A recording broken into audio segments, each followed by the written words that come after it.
hasla, ati mama mboga, ati bodaboda, ati jua kali. Hiyo lugha msikia tena? Hiyo lugha sikia, unasikia hiyo lugha siku hizi?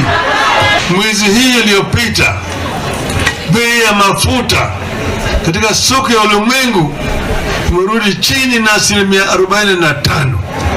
45% bei ya imerudi chini. Lakini hiyo sasa hapa hii imejapona hii manufaa yake. Yeye amekataa kurudisha, anarudisha shilingi 2, shilingi 5, si nini. Inatakikana sasa bei ya mafuta irudi chini kwa shilingi 50 kwa lita. Badala kurudisha chini bila kutoa ahadi, amepandisha juu. Sio? Alafu tena ushuru hapa ndio mkamwita yeye bwana Zakayo. Na mtazamaji, tukisonga mbele, ripoti ya kuwapiga msasa viongozi wa kidini ikiendelea kusubiriwa zaidi. Viongozi wa makanisa mbalimbali humu nchini katika kaunti ya Uasin Gishu sasa wanaitaka serikali kuwachukulia hatua viongozi wa kidini ama wahubiri walaghai na kufunga makanisa yao yanayokisiwa kuwapotosha washirika. Viongozi hao wanahimiza kuwa viongozi wa kidini waliohitimu ndio pekee wanaostahili kupewa leseni ya kuhudumu au kuanzisha kanisa lolote humu nchini wakiwa na kibali husika. Watu wengi hufanya masarakasi kwenye makanisa, na kwa sababu wamekosa elimu wametafuta kuchukua makanisa kama kitega uchumi. Wameingia na biashara, na kwa sababu hawana njia ingine wanaingia na sarakasi zao za kufanya vitu, kufanya miujiza. Makanisa ya sasa yana wasomi wengi sana, na wasomi wengi wanahitaji pia wachungaji wasomi. Maana kama mchungaji si msomi, ni nadra sana kuweza kumsaidia ama kufundisha ama kuhubiria mtu ambaye ni msomi hata kumuliko. Kifunia leo kupata udaktari nikiwa mzee hivi.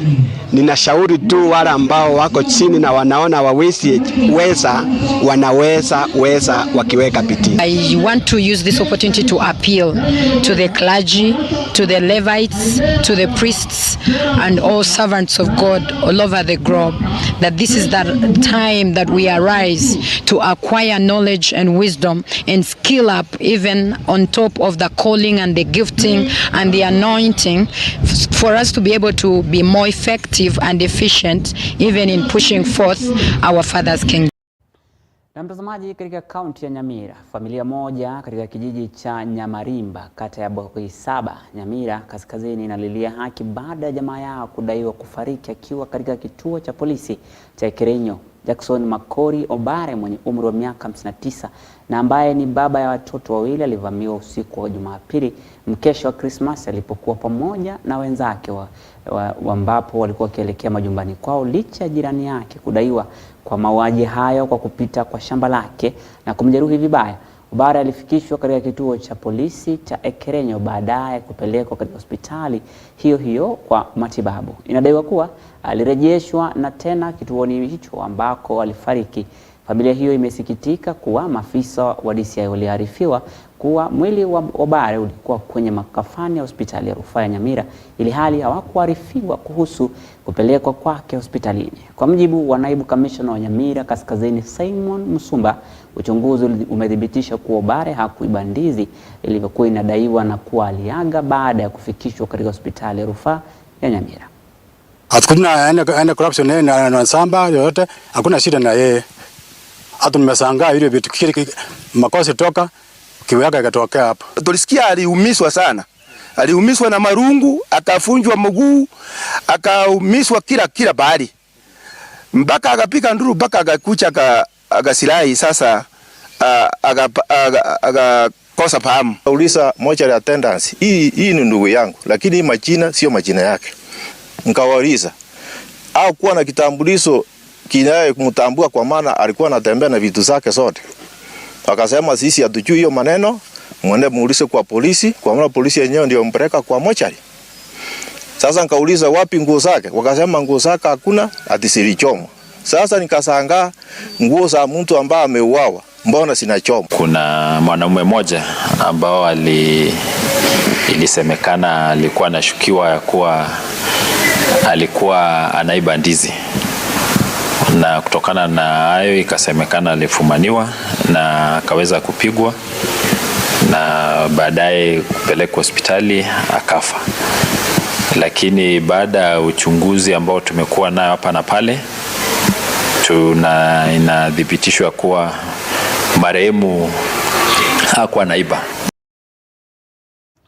Na mtazamaji, tukiachana na hayo, baadhi ya wakazi kutoka miji ya Maungu na Voi, kaunti ya Taita Taveta, waliokuwa wakinufaika na shirika la kuhifadhi wanyamapori na mazingira la Wildlife Works sasa wanateta kuhusu kufungwa kwa shirika hilo ambalo kwa sasa, mtazamaji, limewapa watoto wao ajira kupitia mradi wa hewa kaa wa Red Plus uliokuwa ukiendeshwa katika ardhi ya zaidi ya hekari 100,000. Wakazi hao wamekuwa wakipokea mapato na mishahara ya mradi huo wa hewa kaa. Kampuni hiyo imefungwa kutokana na tuhuma za ubakaji wa wafanyikazi unaodaiwa kutekelezwa na baadhi ya maafisa wakuu wa shirika hilo la Wildlife Works, pamoja na unyanyapaa na dhuluma za kijinsia, licha ya wakazi hao kuandamana na kutaka kampuni kurejelea shughuli zao za kawaida, wakitaja kuwa wamekuwa wakinufaika na kipato kutoka kwa shirika hilo. Lazima sheria zifanye nini? Zifuatwe. Mtu asikuje ili kutuharibia. Tukiangalia we have a bigger picture ya kwamba kuna ile miradi ambayo imefanyika katika hii area yetu. Leo hii kama somo inataka Wildlife Works itoke, watuambie hawa vijana ambao wameandikwa vijana 447 tutawapeleka wapi? Kama kuna kampuni yenye inaleta vita dhidi ya huu mradi, ikuje ingie kwa other regions na ifanye huu mradi. Hapo kuna dhulma zinafanyika katika jamii na zimepatikana, ni kila mtu abebe msalaba wake. Kila mtu aliyechangia kulete dhulma abebe msalaba wake. Niona ya kwamba Wildlife Works shughuli zake zikisitishwa, basi umaskini utadorora, umaskini utachangiwa. Is to declare the Marungu community's position on allegations raised by Somo. 2 is to express our concerns about Vera's suspension of carbon credit issuance to the Kasigao Corridor Red Plus project. 3 is to condemn Somo's attempt to leverage isolated incidents to advocate for the abolition of the carbon offset industry. Kwa sababu hiyo ndo tumekuja kukemea Somo iende. Iye Somo iende wapi? Kwanza ingie kwa shimo. Kwingineko, mtazamaji, tukisonga mbele, shule ya Oserian imefungwa kutokana na tatizo la fedha kufadhili shughuli za shule hiyo, licha ya kupokea wanafunzi zaidi ya 200 kidato cha kwanza mwaka huu kama shule ya ngazi za kitaifa na bora zaidi humu nchini. Wazazi na wanafunzi wametaka serikali kupitia Wizara ya Elimu kuingilia kati ili kutatua taharuki hiyo kutokana na wanafunzi walio kidato cha 4. Haya yanajiri baada ya mfadhili wake wa kampuni ya maua ya Oserian kutangaza kukosekana kwa ufadhili na ukosefu wa fedha za kuendesha shughuli za shule, ambayo imekuwa changamoto kuu. George Ruken, ambaye ni mwakilishi wa shamba hilo la maua, amedhibitisha kufungwa kwa shule hiyo, akitaja ukosefu wa ufadhili na wazazi kukosa kuwalipia wanafunzi hao karo ili kuwezesha shughuli za shule kuendelea kama ipasavyo. The government should consider putting some regulations ambazo kidogo mambo ya rates pia ikuwe fair, ndio at least watu wako kwa biashara, because again we are in this situation kwa sababu mwenye biashara hapa amefunga biashara na ni kutokana mambo ya taxes and all that. So these are the effects and consequences.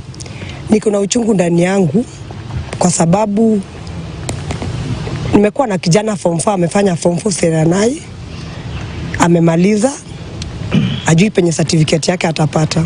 Tusaidieni tujue watoto wanapata shule wapi, transfers au zitapatikana aje. Shule ni yetu, but kama ilikuwa mali ya mtu ameifunga, tupewe mwelekeo venye watoto watasoma, watapata aje stakabadhi zao, na sisi tutashukuru. Wengine kwa mtazamaji, wakazi wa eneo la Kegonga, Kuria Mashariki, kaunti ya Migori, walijawa na ghadhabu na kuvamia kituo cha polisi baada ya maafisa wa polisi kudaiwa kumpiga risasi na kumuua mwalimu katika eneo moja la burudani viungani mwa mji wa Kegonga. Wakazi hao walikuwa wamejihami kwa mawe na vigongo, wakifunga barabara zote za mji huo kabla ya kuwazingira maafisa wa polisi na kuanza kuwashambulia kwa mawe. maafisa wa polisi walilazimika kufyatua risasi na kuwarushia vitoa machozi ili kudhibiti hali katika kituo hicho na kuwatawanya waandamanaji.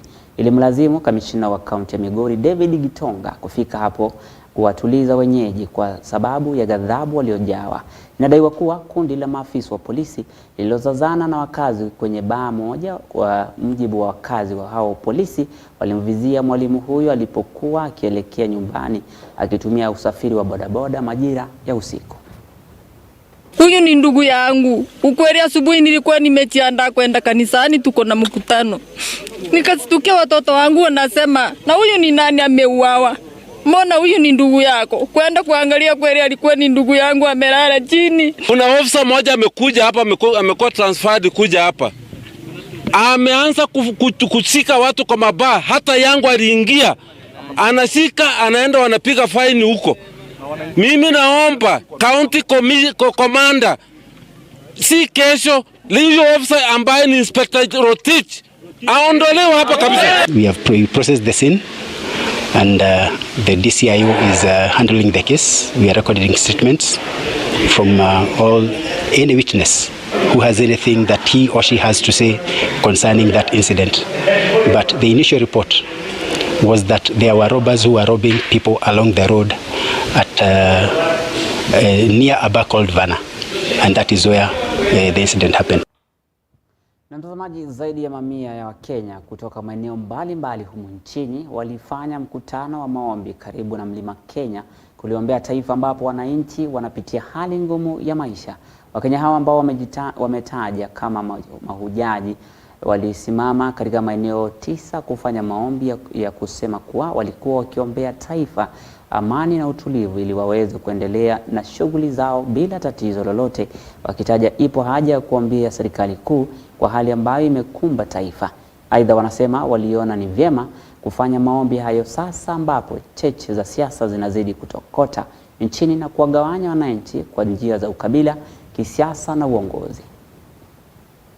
Hii maombi si maombi tu kama wengine wamesema, ni maombi ambayo iko na baraka kubwa sana kwa ile Mungu alikuzaa nayo, ile talent, ile gift, ile umesomea inakuwa improved wakati umekuja umekaribia Mungu.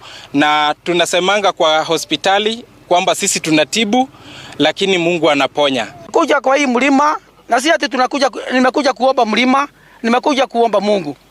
Watu wengine wanafikiri wote tunakuja kuomba mlima. Hakuna kuomba mlima. Na mlima mara mingi ndio inakuwa na baraka.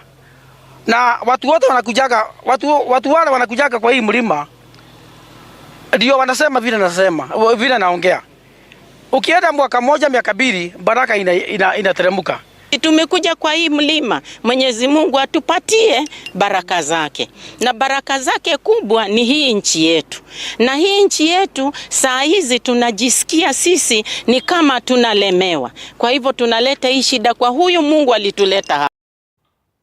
Na mtazamaji, katika njia mojawapo ya kukuza tamaduni za jamii ya Basuba imeonekana mstari wa mbele kuitunza tamaduni hizo za Rusinga humo nchini katika maeneo ya Nyanza, kaunti ya Migori na Homa Bay, haswa katika visiwa vya Rusinga kwa madhumuni ya kuimarisha hata hivyo na kukuza, kuendeleza, kushirikiana na kutangamana na kuenzi tamaduni za jamii hiyo. Hafla za tamasha za sherehe za Basuba Rusinga zimenuia kushirikiana na jamii zingine barani Afrika kuimarisha utamaduni wao ambao kwa muda mrefu umesahaulika. Jamii hiyo ambayo imekuwa ikifananishwa na jamii ya Waluo sasa imezidisha juhudi za kujiimarisha kupitia tamasha za Rusinga ambazo zinalenga kuhifadhi utamaduni wao na kutambulisha kote barani Afrika kama jamii tajika humo nchini Kenya.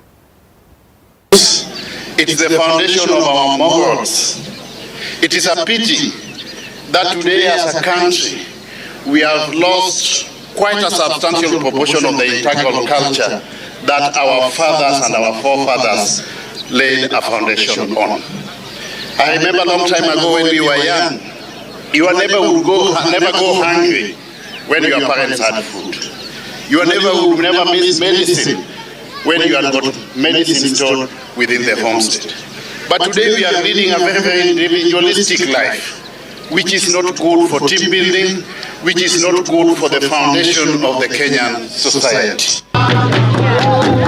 Who now we are understanding more that they are a minority, that actually they are nuances and different things that we are trying to understand at the moment as tourism, as visitors, and celebrating that culture of where they come from, and even the attractions within the islands, Takawiri, Mfangano and others, together with Mombasa, where it's known really for good birding experience. And for our bird watchers, it is you should not miss Mombasa Island. It is one of the rich places to experience bird life. Na mtazamaji, mafuriko makubwa ya hivi karibuni nchini Kenya yameua takriban watu 120 na kufurusha maelfu yaliyosababishwa na mvua iliyonyesha ya El Nino. Maelfu ya nyumba, mifugo na mali za dhamana isiyojulikana zilisombwa na maji ya mafuriko. Hali hii ilipelekea serikali na mashirika mbalimbali ya kiserikali na yasiyo ya kiserikali kuingilia kati na kutoa misaada mbalimbali kwa waathiriwa wa mafuriko kote nchini. Hata hivyo, mtazamaji, tumekuandalia makala kuhusu hali ya anga ilivyokuwa katika msimu tofauti humu nchini tangu mwaka kuanza mwaka 2023. Mwanahabari wetu Belinda William anatusimulia zaidi kwa kina kuhusu matukio hayo ya mvua ya El Nino mwaka huu. Mnamo tarehe 30 mwezi Agosti mwaka 2023, idara ya utabiri wa hali ya anga humu nchini ilitangaza kuwa taifa la Kenya litapokea mvua kubwa kupita kiasi kati ya mwezi wa Oktoba na Disemba. Or average. During the October, November, December 2023, it is expected that most parts of the country will experience enhanced, that is above average rainfall that will be fairly distributed in some parts of the country and well distributed in others, both in time and space. Siku chache tu baada ya tangazo hilo, serikali za kaunti zilianza kuweka mikakati kabambe ya kuzuia madhara yanayotokana na mvua hiyo ya El Nino. That are irreparably, structurally in default, we will have to move people. We have mapped out the hotspots for Nairobi County and the disaster hotspots, ambapo we know we'll have a challenge during El Nino. We're going to publish that in the newspapers and in the media for the people of Nairobi to know the areas that need to be avoided. We are waiting for the El Nino rains, and in preparation, then we have come to unblock the drainages so that we do not have the issue of flooding in Moya. Government can sustain this response on their own, and that is why we must have a robust resource mobilization plan so that we reach out to our partners, to as many people as possible to help us. We are ensuring that we have this town cleaned and all the open drains unclogged ahead of the unexpected rains. Already we have embarked on addressing the community around Wajir municipality to give them information about El Nino. That is through public address system and also through radio spots and radio talk show. We are preparing the community to come into terms with the effect of El Nino. Narok Town imesemekana kila wakati ikinyesha mvua nyingi utaona kwamba watu wanasombwa na maji, mali inasombwa na maji. Tuko na kamati zile ambazo wanaweza kusaidia wananchi huko mashinani wakipata shida kama hii. Na leo hii tumefungua hii ofisi, tuko na toll free number ambayo wewe mwenyewe mwananchi ukiwa na shida unapiga hiyo namba alafu unaweza saidiwa mara moja. Hisia mseto ziliibuka wakati Rais William Ruto alipofutilia mbali utabiri huo baada ya mvua hiyo kuchelewa kunyesha, hatua iliyopelekea magavana kususia mipango ya kukabiliana na athari za El Nino. Hata juzi mlisikia tukawa na habari pengine kutakuwa na El Nino ambayo itaharibu kule, itaharibu mali nyingine, lakini Mungu ni nani? Mmesikia wale watu wamesema tena ile El Nino haitakuweko. Wamesema kutakuwa tu na mvua kubwa lakini haitafika pale ya kuharibu. Sisi tunamshukuru Mungu jameni. Semi zake rais zilionekana kupingwa na naibu wake Rigathi Gachagua na kupelekea Wakenya wengi kushuku ushirikiano wa wawili hao. We have had a long meeting about the situation in the country, the rains, the floods, the displacements, and the confusions surrounding the whole space. Whether there is El Nino, or not. I want to call the Director of Meteorological Department to tell the country what it is. Initially given in the forecast, we have El Nino in this short rain season 2023, and we do apologize for the lack of communication or miscommunication because that was a big mistake. Vuta ni kuvute ilishuhudiwa kati ya serikali ya kitaifa na zile za kaunti baada ya kaunti kulemewa kudhibiti maafa na uharibifu wa El Nino. Na mimi mnajua ni mtu ya kusema ukweli. Na hii maneno mimi nataka ni wapongeze gavana wa Wajir na Garissa na Mandera. Wametoa zaidi ya shilingi milioni 50 ya kulisha wananchi katika kaunti hizo. Na tunataka pia hapa na Tana River, gavana wa Mombasa, gavana wa Tana River, pesa muko nayo kwa bank, tumepea nyinyi pesa kutoka National Treasury, muachilie pesa wananchi wapate chakula, wapate madawa, wapate blanketi. Leo mimi natoa kauli hapa kama gavana wenu. Hamna ndururu hata wacha ndururu. Ile pesa za zamani zile za kutoboka pia hamna hata moja pesa ya El Nino iliyoweza kufika katika Mombasa. Alisema walikuwa na bilioni fulani ya kutoa kwa wananchi na kwa serikali gatuzi, yani hela za El Nino, na hawajatoa hata ndururu, na Siaya hawajatoa, na ikiwa wametoa Mombasa ningejua. Kwa hivyo hiyo ni uongo. Date, we wish to state that the county governments have not received any allocation from the national government to go towards mitigation measures of El Nino. I would like to repeat that. To date, we wish to state and clarify that county governments have not received any allocation from the national government to go towards mitigation measures for El Nino. We are therefore a little bit shocked when we see governors complaining that they are yet to receive money for El Nino from the national government. Such money is not forthcoming. Baadhi ya viongozi kutoka kaskazini mashariki mwa Kenya walijitokeza kuitaka serikali kuu kutangaza mvua hiyo kama janga la kitaifa baada ya wakazi wengi eneo hilo kuathirika kwa kiasi kikubwa.